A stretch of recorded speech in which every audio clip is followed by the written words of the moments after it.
Phone ধরেছি। আমরা এসেছি এখন পায়েলদের বাড়িতে। পায়েলদের বাড়ি এসে দেখি পায়েলদের বাড়ি পূজাদের বাড়ি থেকেও অবস্থা খারাপ। এই সব জায়গায় আছে, এগুলো আমাদেরই এলাকা, এগুলো কোনো বাইরের কিছুই না। দুয়ারে ভাই আমাদের এখানে হচ্ছে দুয়ারে সমুদ্র হয়ে গেছে। আর এই সমুদ্রগুলো তোমাদেরকে ঘুরে ঘুরে দেখাচ্ছি কোথায় কোথায় আমাদের এখানে সমুদ্র হয়েছে। ঠিক আছে, দেখো তোমাদের জন্য কত স্ট্রাগল করি আমি অন্তত। ওদিকে ভারতে নাইটি তুলিছে, দেখো গাইস, আমার একটা বান্ধবী ভিডিও ব্লক হচ্ছে। চলো আমরা হচ্ছে জলের মধ্যে দিয়ে পায়েলের বাড়িতে যাচ্ছি। এদিকে পায়েলই চলে এসেছে আমাদের।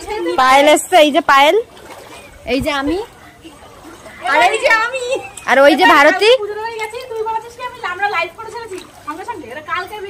ভিডিও বলে তোদের বাড়ি এখানে কি অবস্থা রে? দেখ না সুনামি এসেছে, মানে তোর ওই বাড়ির ওখানে ওরকম অবস্থা। দীঘা তো চলো, দাঁড়া দাঁড়া দাঁড়া, তো গাইস দেখে নাও, এটা হচ্ছে আমার আরেকটা খুব ভালো প্রিয় বান্ধবী। জল গিফট করেছে সমুদ্র।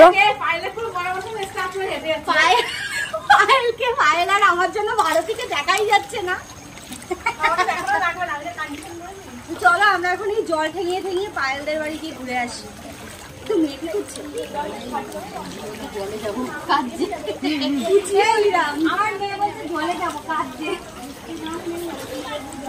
মাছ ধরছিস না ইন্দির মতো করে? দেখো কত জল হয়েছে।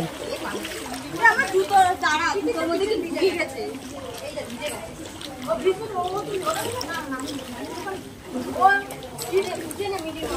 দেখো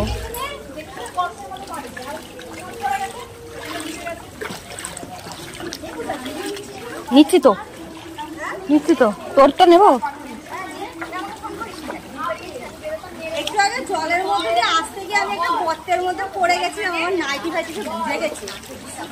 আর কোথায় কোথায় জল জমেছে কমেন্ট করতে পারেন। আমাদের এখানে হচ্ছে আমাদের বাড়ির গলির মধ্যে জল জমিছে, আমাদের বাড়ির পিছনে জল জমিছে, পূজাদের বাড়ি, পায়েলদের বাড়ি জল জমিছে। আর কোথায় জমিছে আমি জানি না। সব জায়গায় পকা সামনে চলে যা, ব্লক হচ্ছে, সামনে চলে যা পকা, স্মাইল। হ্যাঁ একটু আগে পড়ে গিয়ে আমার নাইটি ফাইটি সব ভিজে গেছে। ইমা